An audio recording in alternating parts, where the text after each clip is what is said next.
Welcome back, everybody. It's another week of wealth webinar, and today we're going to dissect a couple things. We're going to dissect how you can do what the wealthy do, what the banks do, and what every business in the country and probably in the world does, and that is put your money in motion. Now, I know that sounds really simple, and I know a lot of you are already doing this in some capacity or the other, but we're going to really put down the process. And the process we're going to lay down is called the infinite banking concept. I want to really clarify the infinite banking concept. And I want to clarify the infinite banking concept for what it truly is, the process that it truly is. I don't care who tells you this. I don't care what video you watch. The infinite banking concept is not a product. You can't go buy it. You can't call your financial advisor and say, hey, I want the infinite banking concept. Can you help me? They're going to say yes, because they're just yes people. They just want to sell you something. So they're going to say, oh, yeah, the infinite banking concept, that's that whole life thing. Or some of them would actually be so delusional that they'd say, oh, yeah, we can help you with the infinite banking concept. And, they'll put you in an IUL. And I have been having so many conversations still about IULs, indexed universal life policies, that it kind of makes me sick. I can't understand why I'm still having these conversations after all the videos that I've made showing you what IULs are. If you don't get enough with my videos, you can watch Chris Kirkpatrick, who's an utmost expert in IULs. He dissects them at a level that sometimes is just a bit too much for me, to be honest. But the infinite banking concept is this. So pay attention. This is what it is by definition. It is the process of taking back the banking functions in your life. So here's how simple the infinite banking concept is. I'm going to explain it to you. I'm holding in my hand money, and we all make this, right? We go out and we work for this. I don't care if you work in your own business. I don't care if it's a W-2 job. I don't care what you do, okay? But somehow you manage to have some of this every week or every month. And when you get this, you put this in a bank. You do. We all do. It's okay. You make money. You deposit it in a traditional bank. Now, real quick, what I want to do is I want to explain the process of how you do things. You put your money in the bank just like this. And when you deposit your money in the bank, what happens is the bank pays you interest on that money. So, and some of you might be at a bank that still pays you no interest on your money, but most banks pay interest on the money that you put there. And I'm just going to use an example of 4%. This next example that I'm going to walk you through here is you giving up the banking functions in your life. I want to be clear on what I just said. I said, what I'm going to teach you with the infinite banking concept is you taking back the banking functions in your life.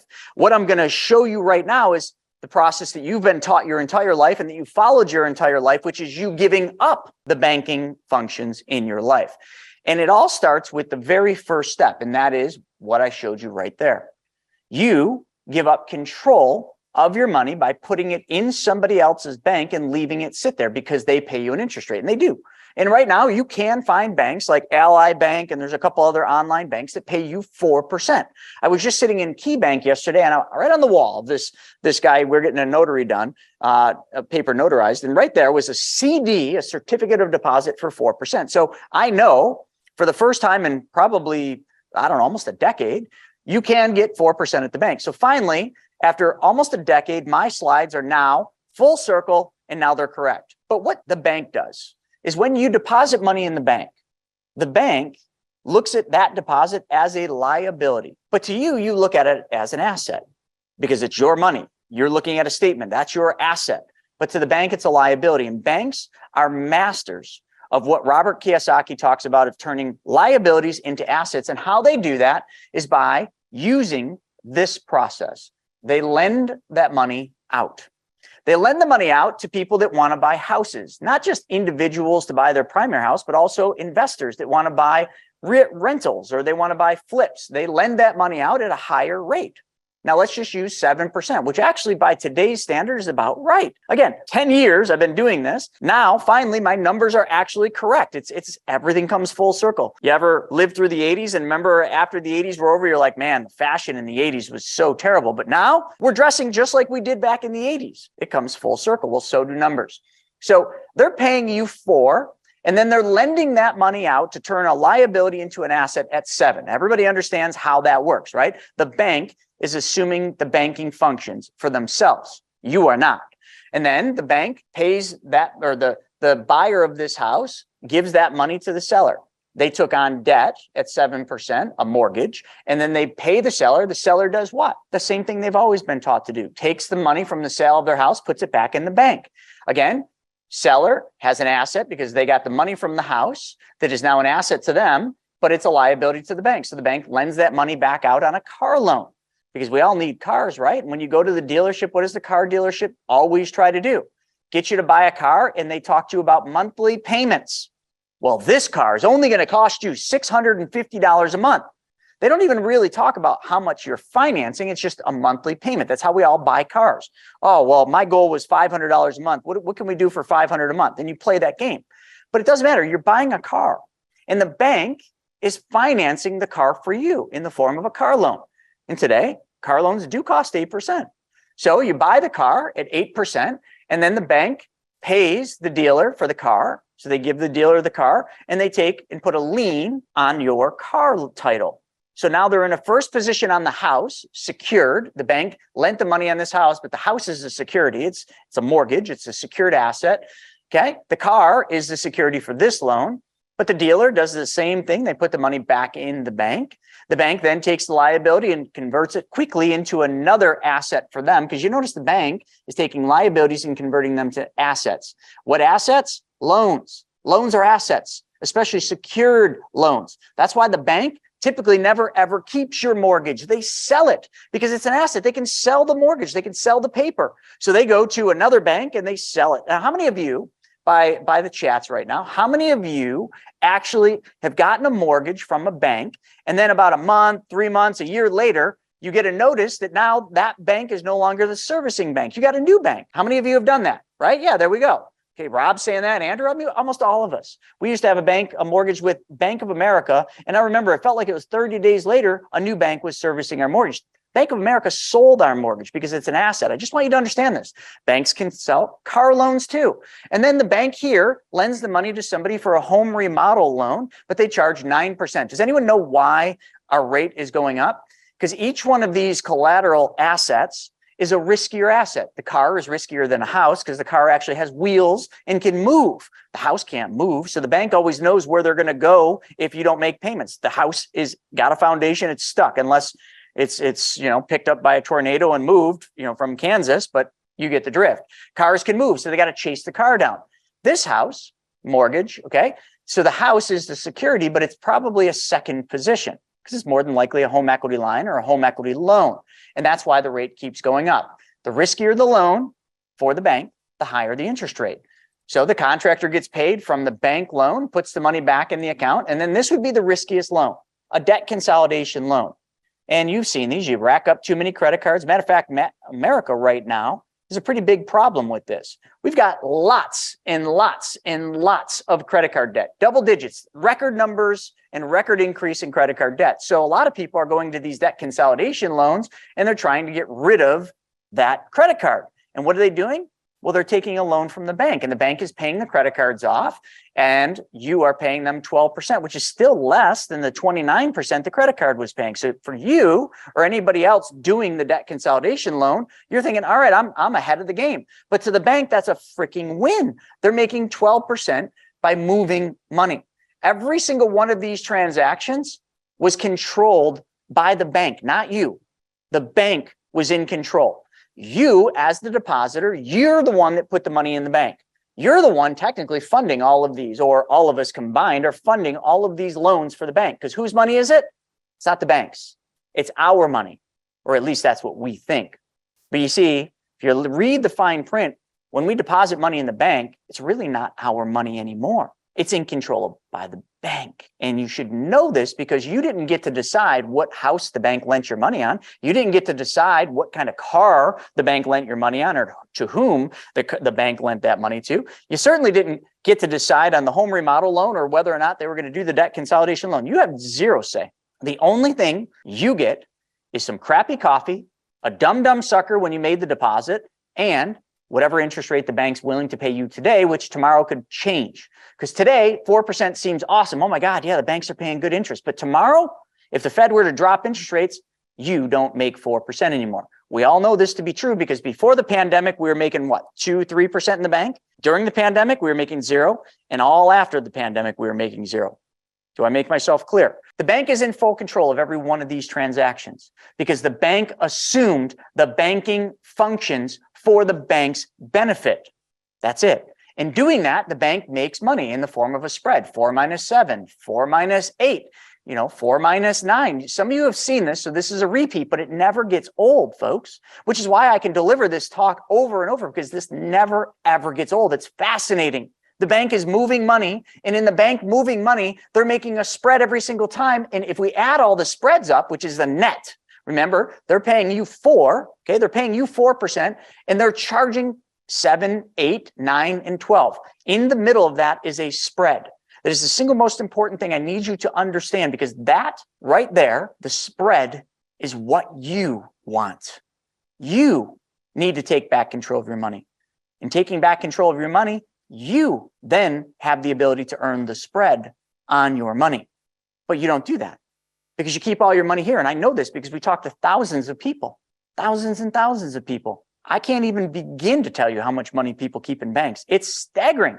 You want to get into another thing, 401ks, but here, if we divide the 4 into the 20, can anyone tell me the math behind that? 4 divided into 20, what do we got?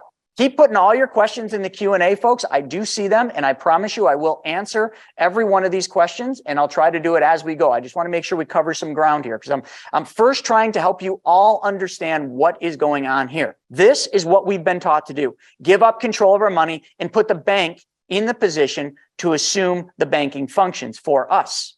And in doing that, the bank made, like you're all saying, right, Terry said it, 500%. The bank in doing this made 500% more than you did. That's it. It's simple mathematics. 4 divided into 20 is 5. That means they made 5 times more than you did. 500% more than you made. And, right here is the stats. This is where we got these numbers. I didn't make that number up out of my head. I didn't just say, oh, all banks make 500% more than you do. No, it's factual data. Everything we do is factual data or mathematically proven. Right here, BauerFinancial.com. Look it up. It'll show you that any bank that you type into BauerFinancial.com will come up and show that there's not a bank in this country making less than 400 to 1,300% more than you are. And that is simply because of what you've done. Now, this next one, and then we're going to kind of move into the next phase, is very important. And this holds true now just like it did before. But I want to bring it back to light because I stopped showing this slide just because interest rates are so low, it just didn't make sense. But I'm going to bring it back. What we're going to do is we're going to dissect $1, okay? We're going to take $1 and I'm going to show you statistically where that dollar goes for American households, okay? So first things first, automobiles. You all have cars. I will tell you right now that 20 cents of every single dollar that you make is going to pay for your automobile. Now that includes payments, gas, upkeep, and so on. Think about that. 20 cents of every dollar pays for your automobiles. Now, moving past that, 30 cents of every single dollar that you make is going to housing. Out of every dollar you make, 30 cents of it is going to pay for housing. And I don't care whether you own a house or you rent, it's the same. Renting is very expensive today. Actually, it might even be more expensive to rent than it is to buy and own. But it's the fact of the matter is right now interest rates are going up so fast. The people that want to own can't afford to own or can't qualify for the median home price. So there they have to rent. 30% of every dollar is going to your housing. Then everything else. Now this is everything, entertainment, food, all the other stuff is 40 cents of every dollar. So if we were to add that up, 40 cents to everything else, 30 cents to housing, 20 cents to automobiles, how much do we come up with? That's 90 cents of every single dollar. 90 cents of every single dollar is going to somebody else. Now, this is rare and this is absolutely not true today. 10 cents of every dollar is going to savings. Now, that's the law of wealth, right? That's the first law when it comes to wealth. From the richest man in Babylon, how much money should everyone keep out of what they make? The minimum is 10%. But I will tell you, as of right now, that isn't the case at all. That isn't even close. It's actually closer to probably 0 to 1% that people are saving right now. We're in a really tough place. When I did these slides, when we first did them, 5 to 6 cents of every dollar was what was going to savings. So we are in a really bad place. But the good news is folks, all of you that are on this webinar are here to learn, because you learn many different ways. You read books. Maybe you've read my books or Nelson Nash's book or other books. You watch podcasts or listen to podcasts. You watch these webinars because you show up and you put your time in. I mean, look, we got 130 people today. Last night for the webinar we did, we had 230 people. So that I commend all of you, because you are the 5%ers. You are the 5%ers because you want to learn how this works. And I'll bet if I were to poll all of you on here, you're probably pretty close to saving the 10% that's on here. That makes me really happy. But the other 95% that aren't here because they don't want to be bothered, they got a financial advisor, they don't need to learn anything new because they think they know what they don't know, they're the 95%. They're the ones that are not saving. So when we actually dissect this and reverse engineer it, here's what I want to do. On average, if we know 10 cents of every single dollar is the amount you should be saving, what if I could show you how to save more without having to work more? What if I could show you how to save more money without having to take on any more risk? And what if I could show you how to save more without changing anything in your life except for one thing? Would that be of interest? Cordell said, heck yeah, I'm in. Now listen, Cordell, 10% went to your church. That's one of the single most important things. Now, although I don't teach that in the laws of wealth, we all should know that you have to give. And actually, I do teach that. I'm sorry. It is the 5th law of wealth that you have to give. So giving 10% to your church, that is paramount. So here we go.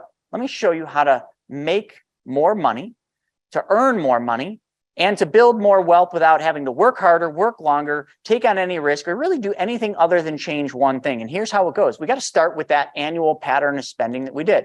So let's start with right here, automobiles. The first thing I can tell you about automobiles is that you're spending 20 cents of every dollar on that car. Now, out of that 20 cents of every dollar, 5 cents of that, and I'll just do it, illustrate it, 5 cents of that 20 cents goes to interest. Now, if you remember from the little slide I just did with the bank, that 5 cents is going to their bank because you're paying interest to somebody else. But what I'm going to show you today changes that dynamic, because the infinite banking concept, the process, puts you back in control and allows you to take back the banking functions in your life. So what if all we could do was just, instead of paying their bank 5 cents, which is interest, we could pay our bank 5%. Sounds good, right? Now, I know that doesn't make sense, but I'm going to show you exactly how that works. I'm going to illustrate it in 2 different ways. But 5 cents of every single dollar can come back to you, which means now, instead of saving 10 cents, you are now saving 15 cents. And the only thing you did is, instead of making your car payments to the bank, you make the car payments to your bank, which we'll talk about. That's the infinite banking concept. Now, this one's the best one. Remember housing? 30 cents of every dollar is paid to housing. Now, let's not focus on rental. Let's talk about when you buy a house. A lot of you, well, actually, real quick, how many of you bought a house when interest rates were down like 2%, 3%? How many of you have a 30-year mortgage locked in under 3%? There you go. Andrew's 2.25. I bet you it's a bunch of you, right? So all of you that locked those rates in, you're probably psyched. You're like, oh my God, 2.25%. That's phenomenal. That's so inexpensive. How many of you would be psyched right now if you could get a mortgage for 2.25%? Would any of you be excited about that? None of you would be excited about that? Okay, Deborah would. I'm hoping you guys are all awake. So how many of you, okay, there we go. Now you guys are finally awake. Sorry, I had to make sure, gimme, right? You'd line up out the door. But here's the thing that you don't understand, or maybe you do, you're just not recognizing that. It's like an illusion. So if the bank today put a sign out, 2.25% 30-year mortgage, everybody would rush to that bank to get their mortgage refinanced, or people that are looking for a house, they'd line up. They'd have a line around the block. The bank would be laughing their butt off. They'd be laughing their butt off, because here's the deal. How many of you have ever looked at your mortgage statement and you look at the payment, right? You look at the $1,000 or $1,500 or $3,000 a month mortgage payment. You know what your monthly payment is. Have you ever looked at how much goes to interest and how much goes to principal? How many of you have done that? That's right, Christy. It's front loaded. It's called the velocity of money. See, banks are so smart. Banks have figured out how to win the game of velocity. They can tell you that you're getting 2.25 and the amortization schedule is 2.25. But what they do, and why that asset of that mortgage is so valuable, is they front load all the interest in the first 7 years. Meaning, for every 30 cents that you give up of your dollar to housing, 25% of that is going to interest. So therefore, if we just changed who gets the interest and the interest went to you, you're taking back 25 cents of every 30 cents you spend on housing. And I'll show you exactly how that could work. Think about that. For the first 7 years of your mortgage, you are giving up 80 to 85% of every monthly mortgage payment to interest to the bank. The bank's laughing all the way home. You're paying, you think you won because you're at 2.25%. The bank is winning because they're getting all their interest up front. Don't believe me? Pull up any amortization schedule and please prove me wrong on that, because it's not. Now, why is it 7 years? Well, banks are so smart that they've done their research, their due diligence, and they found that the average person moves or refinances every 7 years. Now, does anyone understand why 7 years is critical? Well, that video I was playing earlier that I put up on What Now, What Next, my YouTube video talks about it. It's a cycle. It's a short-term debt cycle. Every 5 to 7 years, there is a debt cycle shift, meaning we go from good times to bad times, or high interest to low interest. So they know that every 7 years there's going to be some type of a cycle because of patterns. So therefore, they know that people are going to refinance when rates go lower. And therefore, if they just figured a way to put all the interest up front, they win every time you refinance. They win every time you buy a new mortgage. But you, silly you, thought you were winning because you were getting a low interest rate. The interest rate doesn't matter. It's the velocity of money that matters. That's what you're missing out on. So if we just changed who the mortgage payment went to, if we paid it to ourselves, then we would then, in the first 7 years, keep 25% or 25 cents of every 30 cents in interest. And everything else, well, most of you probably use credit cards to buy your groceries, and I know you have the best intent of paying them off, but statistics show you're not. So therefore, out of everything else, if you're using a credit card, you're giving up 5 cents of every single dollar in interest. And it's actually higher than that, but I'm being considerate. You're giving up 5 cents of every single dollar to interest. So really what I just showed you is if you applied the infinite banking concept, that process to your life, now it doesn't happen immediately, but over time, and I'll give you an example of how a chiropractor did this in 7 years, actually 6.5. He was able to shift all of this so that his scenario looked like this. Now, instead of having 10 cents of every dollar being savings, we have literally just taken 25% here, or 25 cents here. You guys did the math, right? We're saving a heck of a lot more, and we didn't have to work any harder to do that. All I wanted to do is just go back to some of those original slides so that you guys can just wrap your head around what's really going on out there. Because sometimes I can talk till I'm blue in the face. You can watch videos, listen to podcasts, but the visual of what I just showed you really just rings home, doesn't it? It really just hits home, because that is probably the truest way to show it. And I got this other cool one that I think I'm going to do. I haven't done this in a very long time, but a lot of people get blinded again by numbers. They get blinded by interest that they're earning and by interest that they have to pay. Just this morning on What the F Happened, we had a bunch of people on, the interest that you pay the insurance company on the loans that you take from those whole life policies, that's more than the interest you're earning. Silly people. They don't understand math. Can I do one more, folks? Would you guys mind if I just do one more? Because I haven't done this in a long time. Number one, it's intriguing to me. I'll never forget, almost a decade ago, I saw this presentation and I remember this slide and I said, no way that's even possible. Because I was doing math the same way all of you were, and all of the people that have never seen this. I was doing math the wrong way, or at least I was focusing on the wrong thing. I was focusing on those low interest rates for those mortgages. The lower the better. Not understanding the velocity of money or money in motion. I was focusing on trying to find the highest interest rate savings or bank account to put my money to leave it sit there, not knowing what was really happening and how the bank was actually making 500% or more than I was. You see, all these things just kind of play into this one major thing that we all need to learn, and that is simply just math and how money really works. In this last slide, sincerely, and I haven't done this in a long time, so hopefully I don't butcher it, but this last slide drives that whole thing home. So I'm going to put it up on the screen, and then we're going to kind of do some drawings, and I'm going to go through and I'm going to really break this down for you, because I need you to understand the infinite banking concept. I know you want to hear about the whole life policies, and that's the main point of contention. That's what everybody wants to talk about, is a damn product, because we all understand products. We don't always understand concepts or processes, but we always understand a product. But it doesn't matter about the product. And I can prove it. The product just helps your money work more efficiently for you. It puts a tailwind behind your money like a plane would. But let me share this. If I was kind of going through this slide and I was explaining it, let me just walk you through this process. There's a lot of numbers. Just don't focus on the slide. Just listen to what I'm saying. There's 3 ways you can buy a car, technically 4. But one of the main ways we buy cars is leasing it or financing it. You all know that. The other 2 ways, you can pay cash for the car, and the other ways you can steal the car. But we're not stealing cars today. So in order to pay cash for a car, you would have to save up money, right? You'd have to go to work, take a part of your paycheck, hopefully more than 10%, you'd save it in a bank account or wherever else you save money. And eventually you would save up enough to pay cash for the car. But if you found yourself a bank, a really good bank that paid 4%, you'd be excited, okay? And you would move your money and you'd save up in that bank account that pays 4%. I know it just makes sense. So I'm going to play the banker today, okay? So you have $25,000 that you've saved in the bank that I'm the bank manager of. And you walk into the bank and you say, "Hey, Chris, how you doing?" And I say, "Hey, good, good, good." You know, and you say to me, you say, "Hey, listen, I got to take that $25,000 out of the bank.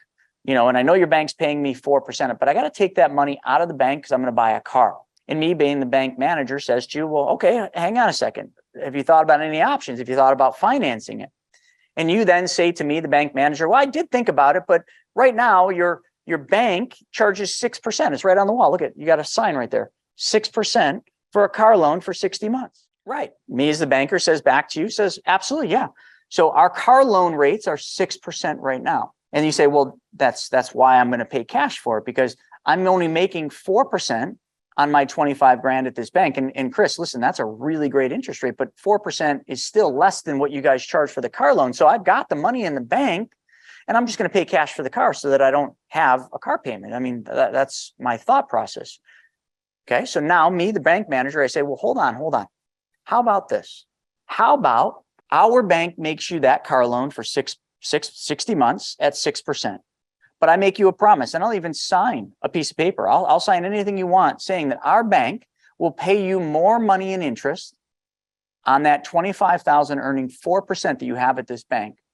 You'll earn more than you will ever pay us on that car loan at 6% over that term of 60 months, or any term you want.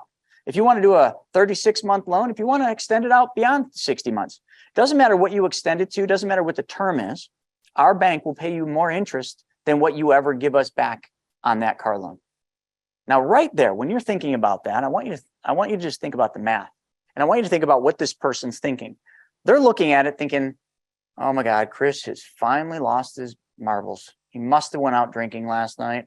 There's just no way. I mean, come on, dude." You're thinking to yourself, you're thinking, "I'm only making 4% on my 25 grand, and they're going to charge me 6% on that $25,000 car loan. Like, how in the world can I make more in interest earning 4 when I'm paying 6? That doesn't make any sense." Is that not what you'd all be thinking? I mean, just seriously, like, just think logically from the way people would think about it. Doesn't that just make sense? You would do the math. You'd say 6% for the loan, 4% that I'm earning. 6 minus 4 is -2. You would be losing -2%. But Chris, the branch manager, said he'll sign anything I want, saying that I'll make more on that 25,000 earning 4% than I will ever pay that bank at 6%. So fine, Chris, what do you got? What are you going to sign? Like, because I don't believe you, but hey, I'm willing to take a gamble on this. You guys can make me that car loan for 6% at 60 months for that $25,000 car I'm buying. And if you do that and you put this in writing that I'll make more in interest, well, then I'll do that. And I'll keep my 25 grand parked in the bank at 4%.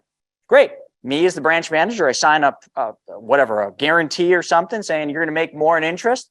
And then just as we do the loan, we sign the loan documents, I give you the check as the bank manager. Here's your $25,000 car loan. Enjoy the car. But hey, Mr. Client, can I just have 2 more minutes of your time? Now, I know we're all done, and I know I signed a piece of paper saying that you're guaranteed to make more money earning 4, even though you're paying us 6. But I didn't want to do this until you actually inked the deal.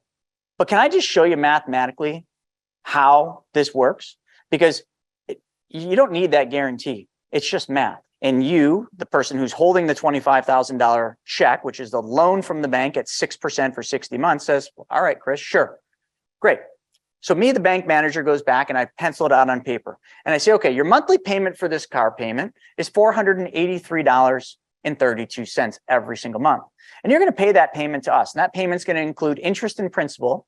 Okay. And the interest you're going to pay is 6%. So if we just do the math, $483.32 times the duration of the loan, 60 months, 60 payments, you're going to pay us $28,999. That's $4,000. I think I'm doing my math, $4,999 that you're going to pay us in interest. Fair enough? That's how much you're going to pay for this car. And our bank is going to make that spread from 25 that we gave it to the interest that you paid us. Now, over on the other side, let's just do the same math on your bank account that's earning 4%. And let's do it for the same months. So if we do the math, 25,000 times 4% interest, and then you do that times 60 months, this is compound interest, folks, we come up with a future value of $30,525. So now listen, folks, unless you all do your math different, wherever you're from in Texas and Tennessee and Hawaii, you might do math different than we do here in New York. So correct me if I'm wrong, but is $30,525 more than $28,999? You're right. And thank you for the correction, Bob. I knew my math was off. So our bank made $3,899 for issuing that loan. But still, isn't 30 more than 28? So indeed, right there, the math proves that that client is going to make more money on their $25,000 earning 4% because of compound interest. It's the only reason. The 25 never stops earning interest. And then that car loan for $25,000, where you all came off is you didn't factor in that every single month, that $25,000 principal is less. So every single month, you're paying less in interest because you're paying down the principal over time.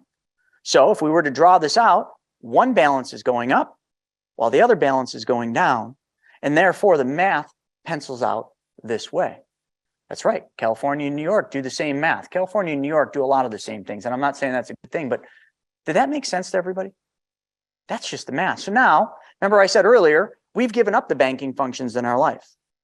But now if we just take it back and we just apply compound interest, but we do it in a way where that compound interest is uninterrupted, meaning we don't lose liquidity. Because the problem that I see, and I'm going to go to the board here, the problem that I see is to get compound interest, people always think that they got to put their money into an account.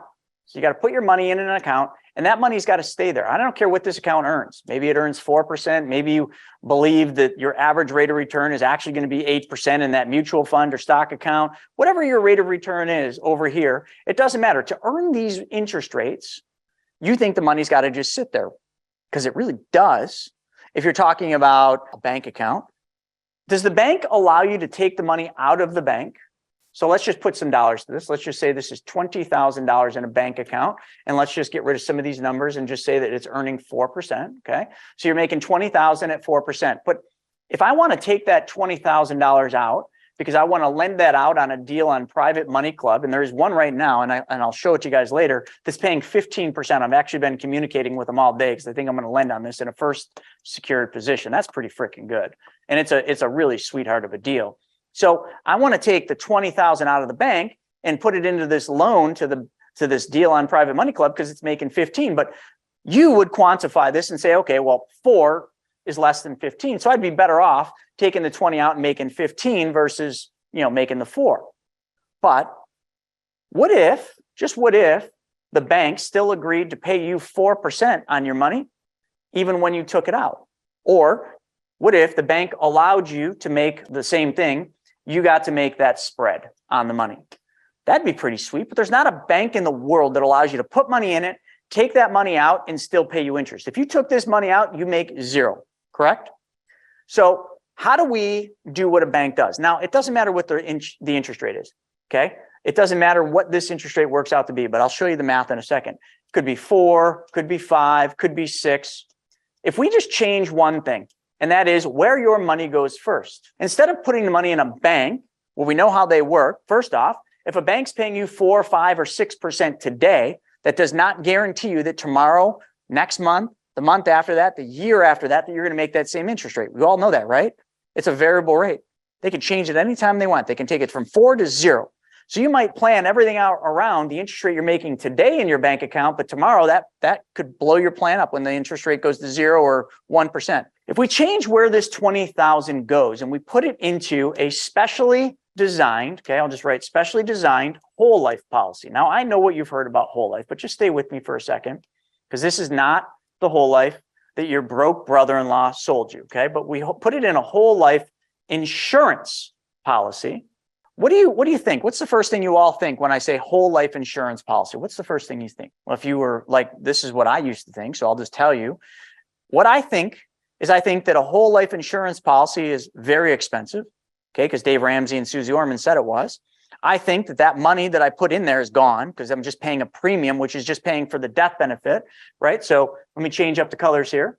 My train of thought back in the day was, well, the whole life, I'm just buying a death benefit that lasts for my whole life, right? Isn't that kind of how you look at it? You're paying you're paying for a death benefit that goes your whole life, hence whole life insurance. But you know that it's expensive.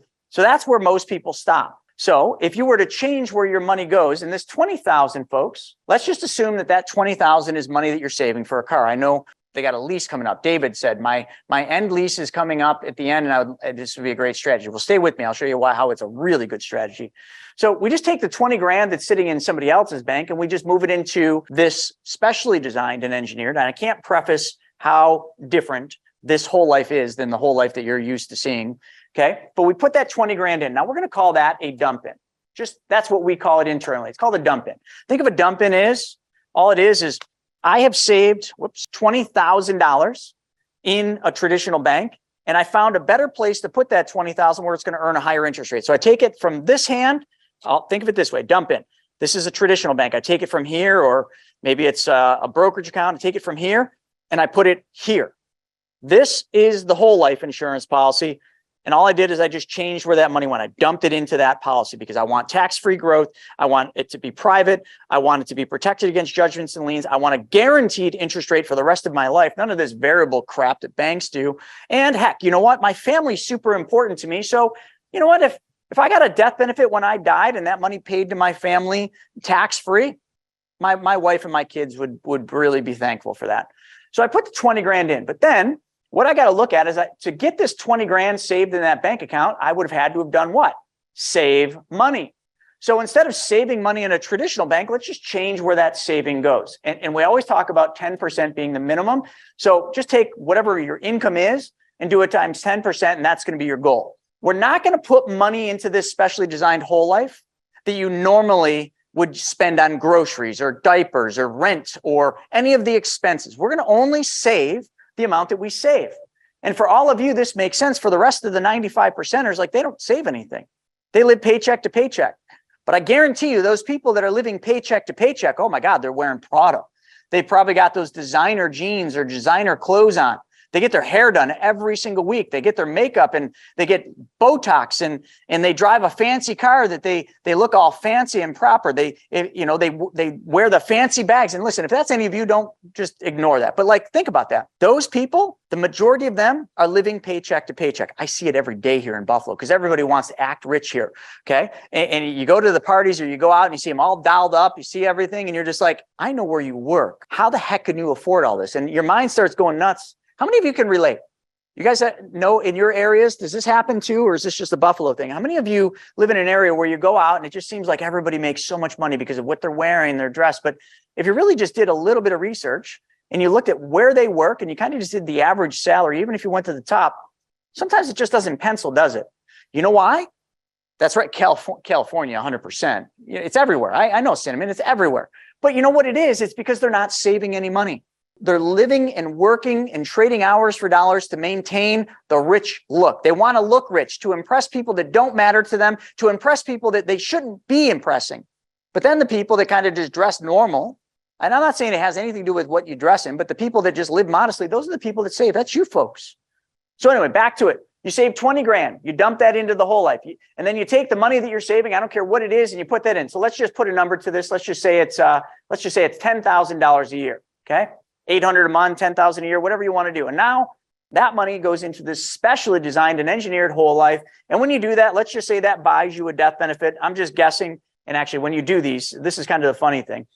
I'm just going to make a death benefit up, but it'll be like $762,324. Some obscure, weird number. Does that make sense? Because I get people all the time when we're talking about this, when they don't watch the video, they always say to me, well, you know, what would a $100,000 death benefit, like I want to buy a policy. What would a $100,000 policy be? Dude, I'm not selling you a life insurance policy. We're not buying a life insurance policy. We're designing and engineering a whole life insurance policy so that you can use it for this process, so that you can make a spread on your money. That's what we're doing, dude.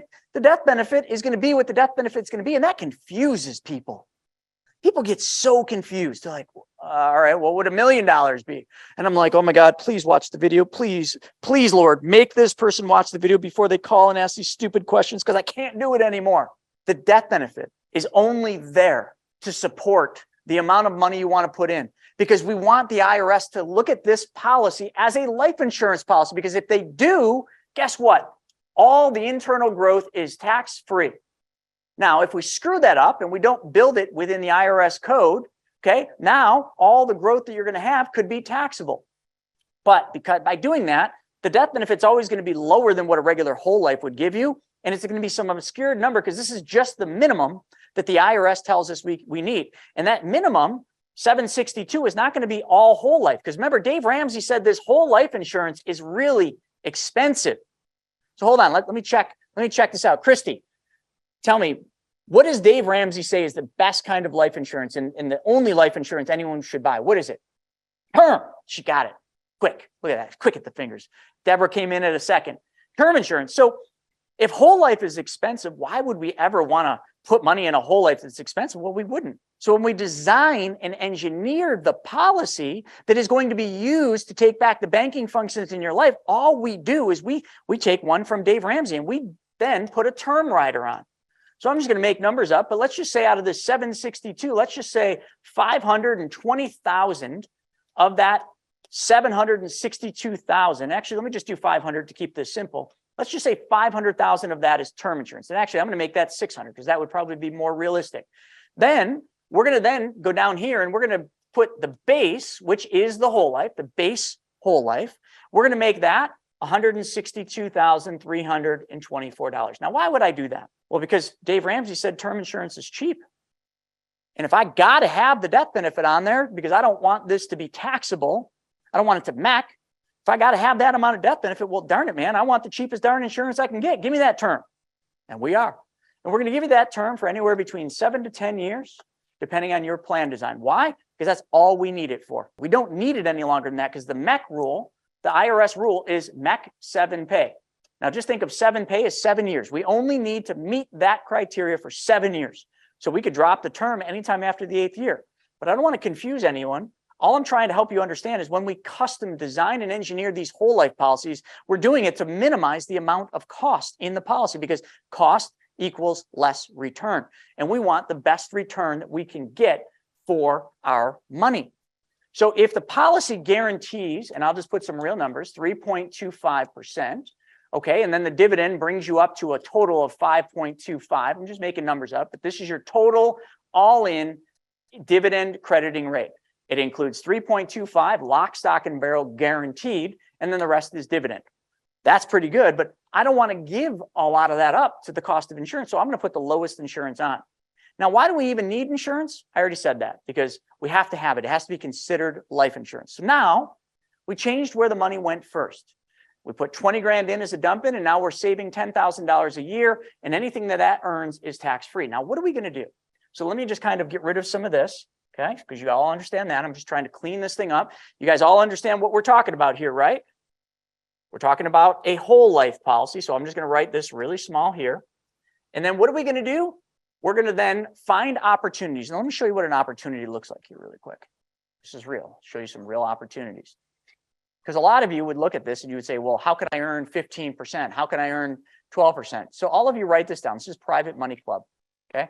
And I'm actually going to put something in the chat right now. This is a brand new offer. It's only like the 3rd time that we've even offered it to anyone. There it is. privatemoneyclub.com. And this is the accelerator program. But here, I'm going to share my screen back over to here. So this is what Private Money Club looks like. It is literally a dating site for money. The only two people that exist in Private Money Club are these two people here, people that have money and people that need money. So how do you know who they are? Well, you go to find people. So there's 4,300 members or something like that. I just want to find people that have money, and I want people that have at least 250,000 bucks. Boom. Now here's all the people like, oh, I haven't connected with him. There's the people that have 250,000 bucks because they said that they do. There's Charles. Okay. So this guy, Hunter, I know Hunter. So Hunter right there looking to borrow and lend. So he's saying he fits that criteria of 250. And then the other people are people that need money. Now let's just find some people that need, I don't know, 20, what do we got here? We got 20 grand. So hold on, let's find some people that have 10 to 25 grand. Boom. So I only usually deal with people that have photos. So there we go. Lucas and Dale. These folks are looking to borrow money, and they're looking to borrow somewhere between 10 and 25 grand. People. That's all these are. Human beings, just like me, you, and everybody else on this webinar. And then these folks, the borrowers, are going to post their deals. So let me just go to, I'm not taking anything away from her. She's got these micro loans. She puts a lot of them up. I do like them, but I'm going to go up here and browse deals. And I can kind of search the type of property that I want, but let me just scroll down. There was one that came up yesterday that was pretty freaking cool. Right here. All right. 20% banger ROI. Now, remember when I said that the bank, the traditional bank, lends money out and they like to be in first secured position? See this? First lien position. And this person needs 39,000 bucks. Now, there's a lot more work I'd need to do to look at this, but you can kind of see it's a fourplex deal, very good LTV at 45%, meaning this person, the Keller Group, is putting the majority of their own money up because right here, the loan to value is only 45%. So 39% or 39,000 represents roughly a loan to value of 45% if I'm reading it right. And I'm doing this super quick. It's in Cleveland, Ohio. Okay. So not too far from where I'm at. It describes the deal. I can go in and look at financials right here. This is the number I'm looking for. 180,000 bucks. 180,000 and I'm only lending 39 and I'm in first lien position. Let me ask somebody a question and I want you to be totally honest. If you did this deal and you lent $39,000 and you did your research and this property was really worth 180,000 bucks, what is the absolute best thing that could happen to you in the long run? Who can tell me? What's the best thing that could happen to you in the long run on a deal like this? That's right. Christy said the Keller Group defaults. And you foreclose. Now, how many of you want to pay, invest 39 grand and get 180 grand back in a year or 2 years? Every one of you. So the best outcome that could ever happen here is the person could not pay you and they could default. Now, that ain't going to happen, probably because they know that too. Why would they default when they only owe you 39 grand? They're just going to make monthly payments to you. So when people say, oh, I don't know how to make 20% return. All right, well, there it is. Get in Private Money Club. It does cost money. Absolutely does. There's no free lunch here, and I'm not candy coating that. But my goodness, 39,000 at 20%, that is worth the price. Okay. And can you write this down? I'm going to give you guys a quote. I'm going to put it in the chat right here. Okay. Don't question the cost of the shovel when you are digging for gold. This is from a book written by Greg Reed. So I want to give him, props on that. Don't question the cost of the shovel when you're digging for gold. Now, you can quantify gold and how that looks, but 20%, that's gold, is it not? 20% in a first secured position, that's gold. 20% in a first secured position when it's 45% of LTV, loan to value, that's gold. So why would you question the cost of joining Private Money Club when you're digging for gold?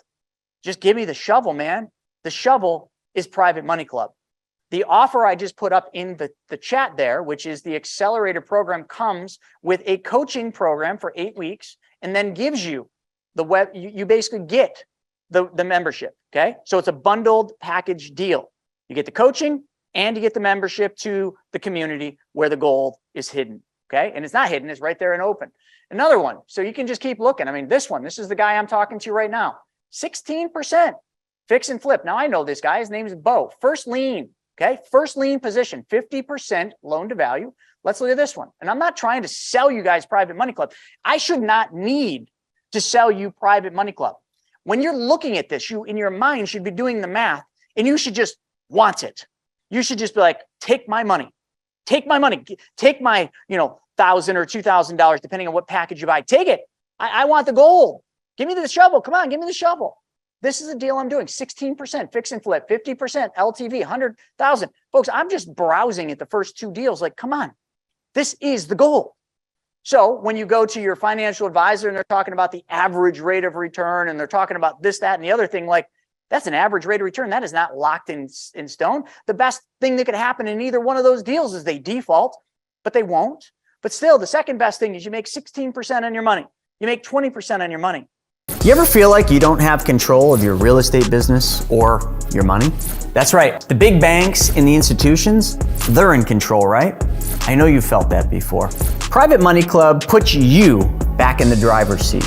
As members often tell us, it's a total game changer. Join the community of like-minded lenders and borrowers by going to privatemoneyclub.com and sign up. Now, let's take it back to the infinite banking concept. We changed where our money went first. I want you to just forget about the interest rate you're earning. You just changed where it goes. Now, we know we have a death benefit, and we now have, let's just make this 30 grand. We have 30,000 bucks because we put 20 grand in and $10,000 is the amount we save each year. Let's just go 1 year. So now on here, what we're going to do is we want to invest, and it's actually here. Let's do that one, 39 grand. So what do we got? We only got 30. So I got to increase this, folks. Can I make this? Let me make this 40 grand because we need 39. So just go with it. All right. We got 40 grand that we've saved in the policy. We need 39 grand for this first secured 20% deal. What I'm going to do, folks, is I'm going to take a loan from my policy. Now, why am I going to take a loan? Because some of you are like, well, I don't understand the loan thing. Why do you take a loan? Well, let me explain it. You're going to take a loan because you don't want to use your 40 grand. You want your 40 grand to sit in this account earning 5 to 6%, depending on the carrier that we use. We want to earn 6% or 5%, and we don't want to use our 40 grand. This is why so many of you, when you buy a car, you have the money in your bank to pay cash for that car. Don't lie to me. You do. You have the money in the bank. You could go pay cash for that car, but instead you lease it. Instead you finance it because you don't want to take the money out of the bank. You don't want to stop that interest that you're earning. Well, good. You don't have to here. Because by taking a loan, what the insurance company is doing, and then remember let's just take this. Remember you had $762,421. All we're going to do is we're going to take 40,000. Actually, let's keep this average number. Someone can do the math. 762,421 minus 39,000 bucks. Anyone can give me that net amount? The insurance company is going to give us our death benefit in the form of a loan, and they are going to charge interest. I think it's about, they just changed, but let's call it 5.73. Now, right off the bat, let me play a game with you folks, because we already did this. Let's just say and they're not. Let's just say the insurance company was charging you 6%. 6% on that to use your death benefit. They're going to charge you 6% for that loan, that advance of your death benefit. And your money's only earning, here, let's do this. Your money's only earning 5.25. I get this all the time, folks. This is why I opened up with that one thing. Your money's earning 5.25 and you're paying 6. You, in your mind, think you're losing money. Oh, I'm losing. That doesn't make any sense. Why would anyone do that? You're paying more in interest than what you're making. Did any of you pay attention earlier? How can I earn more money in interest earning 4 when I pay 6? Ding, ding, ding. How can I earn more when I'm paying 6 and I'm earning 5.25? Because when you make this loan, this money just went to work at 20%, and your money never left your account. Your money's earning uninterrupted compound interest at a rate of 5.25% gross, and I'll show you the real numbers in a second. You're earning 5.25 on all 40. When that 39,000 you took out, because sorry, I'm getting my numbers messed up. You take 39,000 out, and that 39,000 is earning 20%. I just showed you the deal. I'm not making this stuff up. But here's where people make the mistake. They only finish the top line, okay? They never complete the infinite banking concept, because the infinite banking concept is the process of taking back the banking functions in your life. We have already taken back some of the banking functions because now we are earning interest uninterrupted, okay? The bank does the same thing, and we're making our money go to work. But here's the second part. It's just the bottom part of the circle. We have to connect the dots, because to do the infinite banking concept, you can't steal from your bank. I know this is a whole life policy over here where your money went, But you also need to think about this whole life policy as your banking system. It's where your money starts. It's not where it's going to sit. It's just where it starts. We're going to find opportunities where to make that money go to work. And I don't care if it's lending. Maybe it's paying off debt. Maybe you got a bunch of debt. Maybe we got to pay debt off. Maybe it's the car. You're going to finance your own car. Maybe it's stocks. I don't know. Maybe some of you want to buy stocks. It doesn't matter what it is. I'm just giving you an example that I can show today of this. So what we're going to do here is we're going to take the interest that we earn. Now let me do the math. The interest that we earn on 39,000 times 20%, that's $7,800 a year divided by 12, $650 a month. That is exactly what your paycheck would be every single month from this loan. We're going to take that $650 a month, and we're not going to put that in somebody else's bank, and you're certainly not going to blow that money because otherwise you're stealing from your bank. We're going to take that $650 a month, and we're going to put it back into our policy as a loan repayment. That makes sense? Remember I showed you earlier, how do you make more earning 4 when you're paying 6? We're going to pay this $39,000 loan down using somebody else's money. And in doing so, we effectively will do the same thing the bank did. We will have taken back the banking functions in our life, and we will, in fact, have made a spread. No ifs, ands, or buts about it, because it doesn't matter what the money is. Your money never stopped making money. It doesn't matter that they charge you more than what they're paying you, which they don't, but I'm just trying to get you guys to think about this. They don't charge you 6%. I'm making numbers up, and I'm making numbers up that hurt my case. Okay, I'm trying to make you not want to do this. I'm trying to say, why would you ever do that when they charge you 6 and they only pay you, screw it, they only pay you 5?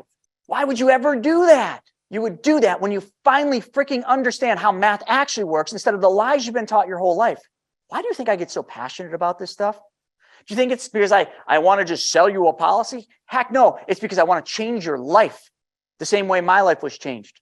And if you just follow this simple process, forget about the stupid whole life. Let's just pretend that this isn't even a whole life. The reason we use a whole life because it earns interest uninterrupted. But hey, you guys can earn 4% in a bank account, can you not? Do this with a bank account. Yeah, when you take the 39 out, you only have 1,000 left, earning 4%. But then if you did the same thing, you're still making a spread. You're still making money, but it's not nearly as good. You understand, listen, it works for a regular bank account, and it works using the whole life. The whole life just works better. That is it. No ifs, ands, or buts about it, folks. And I'm going to prove it to you right now, and then I'm going to wrap today with one more thing. How many of you are liking this? How many of you are liking what I just showed you? Does that make sense? Because honestly, I'm keeping this so stupid, and I'm literally putting numbers on the screen that aren't even real, and I'm putting numbers that make this look worse than what it actually is. I've never done a training like this. Shauna came up with this idea on how I can show this, and I don't know, something clicked, and I'm just like, she's right. Take it down to the bare bone basics. But now what I want to do is I just want to show you one other thing, okay? And I'm just going to use some different numbers. It doesn't matter what your numbers are, but just look at this. I've done a training on this. Let's just say somebody had $100,000 sitting in a bank account, or maybe you had that in a brokerage account, or I don't care where you got that. Maybe you just had an inheritance pay you and you got 100 grand. Somebody passed away and you get that windfall of a life insurance policy or the windfall of somebody's savings when they left. Maybe you sold a piece of property and you got 100 grand. This shows the 100 grand is sitting in the bank. Their bank, not yours. We're going to just change where it goes first. We're going to put it in that specially designed whole life. That's 100 grand. And then every year, we're going to save 10 grand. Okay, that's it. We're just going to save 10 grand. That's assuming you make 100 grand a year gross, and you're going to save 10 of it every year. That's what this is. 100,000 dump in, $10,000 a year. First year, I got 103,000 of that 110 I can use. What am I going to do with that 103,000? Hold on. What are we going to, can anyone tell me what we're going to do with that 103,000? Anyone? How about this? Ooh, look at that. All we need is 100 grand. We could put 100 grand. We could lend to this guy, Bo, and he's going to pay us 16%. And we kind of hope that Bo doesn't pay us because this house is worth 200 grand. Double my money? Wow. Yeah, Bo's not going to not pay you, but I'm just saying, where's the money going to go? You know. So we're immediately going to put this money in and we're going to go on Private Money Club. We're going to become a member. We're going to get coached through the Accelerator coaching program because you might as well learn the right way to do this so you don't make mistakes. And then what we're going to do is we're going to send that money to work. Does it matter? And I just want to really question all of you. Does it matter? We put 110 in, we only have 103 to use. That's only 94%. So let's just do 100 to 110. We lost 10 grand. That's how some people actually look at this. They look at it like we lost 10 grand. You mean I lost 10 grand? You did. You didn't really lose it. You got a death benefit. How much? $1.9 million. Of how much of that 1.9 million is term? 1.5 million. Why? Because Dave Ramsey said it's the cheapest life insurance. So I don't know. Dave said it is. So I just did term. I'm joking. But here, let's do the math. You got 100 grand that's going to make 16% times 0.16. Doing the math, $16,000 a year. So what's 100 plus 16? 116,000. Did I make money the first year? I did. Why did I make money the first year? It's not because of the stupid whole life. It's because I made my money go to work for me. It's because I took back the banking functions in my life and I was able to make my money go to work for me without even using my money. I used the death benefit that they lent me. And yes, I paid an interest rate, but did it matter? No, because I made more than what I paid. Now, keep going. You made 16. You made $116,000 when that deal pays off. That's what I got back. So you made money. Oh, and by the way, you got a $1.9 million death benefit. Do I need to keep reminding you that if something happens to you, your family's $1.9 million better off? Does that not have a value? Because if it doesn't, then what in the world am I doing here? Like, why are we on this earth? Is it just to serve ourselves, just our own purpose? Is it to go buy luxury handbags? Is it to go out and buy Gucci and Rolexes and Lamborghinis? We are here to solve other people's problems. We are here for a greater purpose than just things. So the greater purpose is making sure that those that you love are taken care of when you're no longer here to take care of them. Is that clear? Because if you don't understand this importance, please do not do this. Do not call me. Do not set an appointment up with me. Don't ever even talk to me. And don't even show up to the webinars because we ain't in line. Our thought processes are different. You see, I care. And I know if I'm gone tomorrow because I decide to do a really cool trick on my snowboard that just goes bad and I'm gone, my family, although I'm gone, and I can't be replaced, but my family will not have to change their lifestyle because I'm no longer here to be the breadwinner. That's it. I don't mean to drive that home, but for crying out loud, like, stop saying that you don't want to pay for a death benefit that protects you and your family. All right, next year, we put 10 grand in and I can take 10,691. Now, hold on a second, folks. How many of you can go into your bank today, put 10 grand in and come out and take 10,691 out without interrupting any of the interest that you're earning on it? I already know the answer. None of you. Next year, you put 10 grand. And also, too, if we had 10,691, are we going to leave that 10,691 in there? Nope. We're going to find somewhere for that money to go to work. Why? Because it doesn't matter if it's in there or out working for you. You're still making the same interest rate. Next year, 10,000 goes in. We take 12,000. Fourth year, 10 goes in. We take 13. Next year, 14 comes out for the 10 we put in. The 10th year, we put in 8,902. Why did it drop? I told you, we don't need the term insurance anymore. I got rid of the term. That's how much money the term cost me. The difference between 8,902 and 10,000 was the cost of the term insurance, 1,098. Man, I'm not giving the insurance company any more money, so I drop it. I put 8,902 in and I can take 18,159. How many of you want to put $8,900 in something and at the end of the year take out 18,000? Stop it. All of you do. And then every year you get a raise. The 15th year, you can only put 3,500 in and you take 16,000 out. Now, what's the downside? It took you time to build this up. Wealth is not a sprint. Building wealth is a marathon. You will never build wealth fast. Mark my words. Nobody's ever done it. Warren Buffett didn't do it. Time is your friend with building wealth. But the second you try to rush it, the second you try to get rich quick, the second you try to go out there, oh, I'm going to do this and I'm going to get rich quick, you will lose all your money because you violated the fourth law of wealth. If you seek unrealistic returns, your money will flee you every single time. 2:15. Keep the questions coming in. I promise I'm going to get to them all. There's 7 questions in there. And if you guys are putting questions in the comments because Steven's not here to support me, I can't answer them because I'm not going to be able to have time to do it. I will stay on a little bit later today to try to get as many as I can. But I got one more thing I have to show you before we depart today.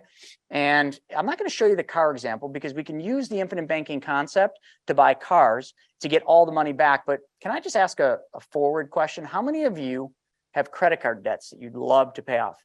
How many of you have credit card debts? How many of you have car loans? How many of you maybe have some other loans out there and then a mortgage? Because remember earlier I showed you how you can, there we go, truck loan, I'm a mess. At least you're being honest. Love it. All right, great. Well, then this is going to be worthwhile. Now, this is a repeat. Some of you have seen this, but you know what? Again, this is one of those things. Doesn't matter how many times you've seen it. It is still valuable. This is a real example. This is going to prove to you the power of the infinite banking concept process. Forget about the stupid whole life. Matter of fact, just in full transparency, the whole life that I used in creating this example here is a really crappy design. And you would never probably have us design a policy that works this bad. You just wouldn't.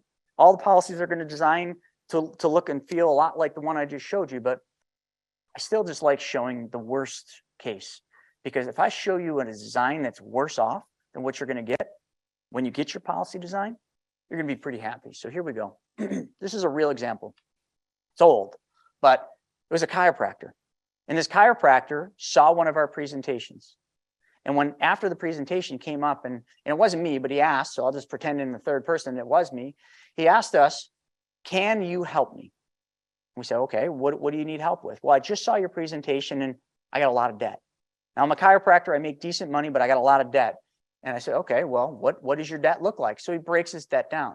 Discover, Lowe's, Nordstrom, Wells Fargo credit card, private loan for his business, BMW loan, West Marine, got to have a boat, right? He's got a condo on the water, so you got to have a boat. He had a condo and he had a house. All of these were his debts that he had. Okay, here's all of his balances. Here's his monthly payments he was making on the debts. This might be very familiar to some of you. It might look just like yours. Here's the interest rate he was paying on those debts. I would even say some of these are low. Nordstrom isn't charging 3% anymore. Okay. Lowe's, good luck getting an 11% interest rate at Lowe's. All these rates should be higher by today's numbers. But again, it's good to look at it this way. Here's the APR and here's the amount of payments he had left. Here was his problem. He was $478,774 in debt. That's right. $478,774, but that wasn't even the problem. A lot of you are $478,000, or even, some of you might even be $4 million in debt. That's not the problem, but where the problem was that he was paying $5,777 every single month to support all this debt. That's 69 grand a year. Now I can't tell you what he made because I don't remember, but let's just say it was like 120 grand a year. That's more than half of his pay going to somebody else just for these things. He said, I can't keep living like that. So the first thing we asked is, okay, how much money are you saving? And any of you that set up a call with us, that's what we're going to ask you. We're going to ask you, how much money are you saving? And we want an honest answer. And he was putting money in a 401k and he was saving money in a bank. And the total amount he was saving was $25,000. So logically, the first thing I said is, okay, well, let's just run the math. If we take that 25 grand in savings every single year, and instead of saving it, we just pay down the debt, how long would it take to pay this off? We did the math, 19 years. 19 years. Do you think he was okay with 19 years of paying $5,777 and saving no money? He's like, Chris, it wasn't me, but he said, I can't do that. So we ran the math using what we just explained to you, the process, the infinite banking concept. And we said to him, Mr. Chiropractor, all we need you to do is change one thing. Can you do that? How many of you, if I told you I can solve this problem for you, but I said, all you need to do is change one thing, add one step to your life. How many of you could do that? Give me a yes in the chat. Now, if you can't, then tell me you can't, but I want honesty. Right. It's pretty easy. You can change one thing. And we said, all right, Mr. Chiropractor, all we need to do is change where that savings goes first. That's it. And he says, well, okay. Where do you want me to put it? Well, we want you to put it into a specially designed and engineered whole life insurance policy, just like you just saw us. Now, if he didn't see the presentation, you might have been like, what? You want me to put my money where? A whole life insurance policy? But hold on, if you just do that, sir, if you just change where your savings goes first, we can pay off all your debt in 6.5 years. Oh, well, if you just had put it that way in the first thing and just skipped where the money is going to go, I would have been, yeah, let's go. So here's all we did. Year number one, we took the $25,000 that he was saving and we changed where it went first, and we put it into a specially designed and engineered whole life. And that specially designed and engineered whole life only allowed him to take a loan the first year of roughly 60%, which was about $14,863. Nowhere near what I just showed you with the other policy designs, right? So again, this was an older design, not that we don't still use this design, but they just do better today. And we take that $14,863, which was a loan that the insurance company gave him against his death benefit, which allowed his cash value to stay in his policy earning interest. So the 25 grand he put in is still earning interest and dividends. We take the 14,863 and we pay off the credit cards. Nothing complicated about this. And just so you know, if you haven't already figured it out, the debts have been put in order from the lowest balance to the highest balance. No regard to the interest rate, no regard to the number of payments, just lowest balance to highest balance. This is a euphoria hit. Because if you pay off a couple of credit cards, you get your money, the velocity of the money working faster for you. Does that make sense? So now we paid off Discover and Lowe's and we paid down Nordstrom. But what we're now going to do is we're not going to steal from our bank. Because remember, we took a loan from our whole life and we're using a process that is taking back the banking function. So if I used to give $161 to Discover every month, and I used to give $287 to Lowe's every month, and Discover charged me 21%, Lowe's charged me 11%, if we were to figure out what is the average, I'm just trying to walk you through this, 21 plus 11, okay, that's 32% divided by 2. He's paying an average interest rate on just those two debts of 16%. How many of you would like to make 16% on your money? Every one of you, right? That's a good return. You already said that. So he's going to make 16%. And all he needs to do is, instead of blowing that money, he's just got to change where it goes. Instead of giving it to Discover and Lowe's, he goes to his bank and he sets up a segregated bank account. It's just a second checking account. But there's no debit card, and he just sets it up just for this purpose. Every month, instead of paying Discover and Lowe's, he has a bill pay set up to pay $161 or transfer, whichever you prefer, $161 a month and $287 a month, but it goes into his segregated account. Because now, after we did just this first year, his monthly payment that he owes to everybody else, Nordstrom, Wells Fargo, private loan, BMW, West Marine, condo, and house, is $53.29, not $57.77, which means he's saving $448. That $448, in order for this concept to work, must go back into your banking system. For this case, we're just going to put it back into the segregated bank account. We're not going to send it back to the policy as a loan repayment yet. And follow with me, because later we're going to pay all that money back to the policy, but we're going to do it with somebody else's money. And I'll show you how that works. So year 2, we do the same thing. Now I'm going to go faster and faster because you're starting to see what I'm doing. Year 2. We take the 25 grand that he would normally save somewhere else and we put it into that whole life again. Now we take out 16,000. See how it went up? That's compound interest, uninterrupted compound interest. We take the 16,571 out from the policy as a loan, and we also have saved 5374, which is just 448 times 12. So that's the payments are the payments you used to give away, but now we're saving them in a segregated account. So the combination of the 16 plus the 53 is 21. That's the total cash we have to use in our banking system. Just want to make sure if somebody does not understand this, then please ask a question in the chat. I'm watching. I just want to make sure you're grasping this. So we take the 21,945 and we're going to pay off Nordstrom, Wells Fargo, the private loan, and we're going to pay down the BMW loan. So 2 years in, we have reduced the debt load down to $378,013, and we have reduced the amount that we owe to somebody else down to $3860. We're able to save $1,917. This $1,917 is not new money, folks. This chiropractor did not have to work longer, did not have to do overtime, did not have to take on any additional risk. He just changed where the money went. And now, if we added up all the monthly payments that he was giving away, that's $1,917. And where does that $1,917 go? It goes into the segregated bank account, which is just a separate bank account every month. So Roderick said, why do you suggest saving the paid of debt payments into a bank account instead of passing them through your policy first? That's a great question. And I need to address this because I'm sure some of you are thinking that. In reality, in real life use, I would always teach you to take whatever that amount is you're saving every single month, $1,917, and to put it back to the policy as a loan repayment. Do you know why I don't show that in this training? Because I used to. I don't, because when I add that additional step and I say, okay, we're going to take this $1,917 and we're then going to repay the loan that we took from our policy, it's too much for people's minds to grasp. So by just taking it and putting it into a regular bank account, people can understand that because they're like, all right, well, if I don't owe Nordstrom $276, I'll put that money in a bank account. If I don't owe Wells Fargo $271, well, that's easy. I'll just put it in a bank account. But if I just take that extra step and I take those and then I say, okay, and then we're going to set up a loan repayment to the policy, for some reason, it confused people. So I just dropped that part. But in reality, Roderick, we would do that because why leave it in the bank account when you could be paying the loan down? I already showed you that example. So great catch.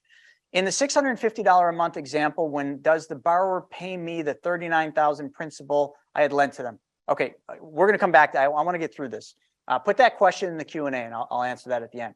So now we're 2 years in, we're saving $1,917 in the segregated account, and we paid our debts down to $378, and all we did is change one thing. So let's go to year 3. Year 3, he puts $25,000 in, and this is the very first year that he's able to take more out than what he put in. He's able to take $25,541 out. Can anyone explain to me why that is? Why did it take 3 years for us to have the amount we put in, the amount we can take out be more than what we put in? You guys are all getting the answer, right? Compound interest. The compound interest takes time. But now, because we're 3 years into the system, it's starting to work. It's starting to now exceed the cost of the life insurance, the term and the base. It's exceeding that. So it took 3 years for us to do that. Right, Chris? The policy gets fully funded. So it's not so much fully funded, but it's the amount we put in, we can take more out than what we put in. And now this is the important part. We call this the efficiency zone. At this point, in any policy that we will ever design, from this point on for the rest of this chiropractor's life, for the rest of your life for that matter, what you put in, you will always take out more than what you put in. You are literally, and I can't say you're printing money, but the compounding effect, the uninterrupted compounding is now working in your favor, and it will for the rest of your life without you working any harder, longer, or taking on any risk. It's just mathematics. He, the chiropractor, hit that point. So he was able to take more than what he put in a loan.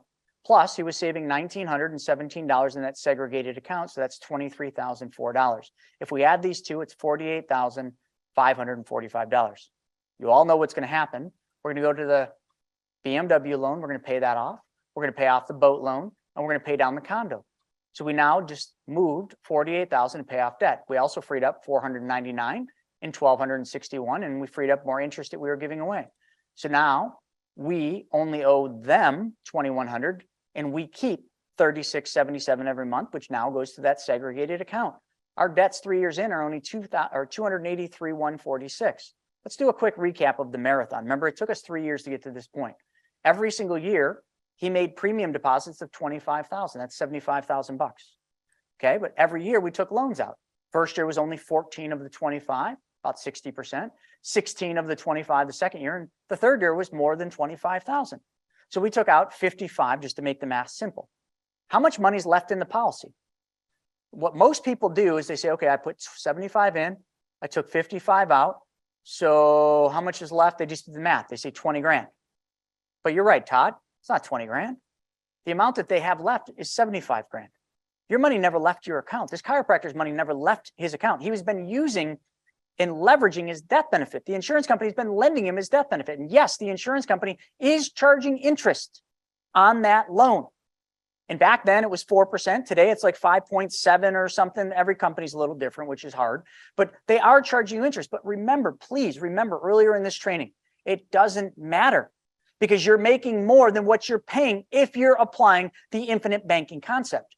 But this should wake you up. This is the only place on earth where you can put your money and use your money and still earn interest and dividends on all of it. The only other option would be a margin account. You better have at least probably, it depends on the brokerage account, but minimum 500,000, but more realistically, probably millions of dollars in order for them to even make that favorable. And then you still hold the risk of the portfolio that's supporting the margin account. And the margin account is a variable rate that floats pretty often.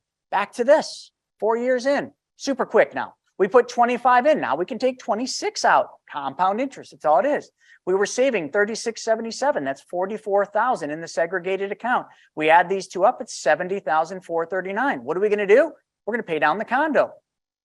We only owe $187,000 to everybody else, but you see, when you pay a mortgage down, it doesn't free up any money, does it? Have any of you ever made a principal payment on your mortgage? The next month, did your mortgage payment change? So the fourth year in this sucks because we don't get to recapture any more money. So this is a boring year. So let's move on to the fifth year. Fifth year, we put 25,000 in and we could take 27,000 out. How many of you would love to deposit 25 and take 27 out? Because that's how it works.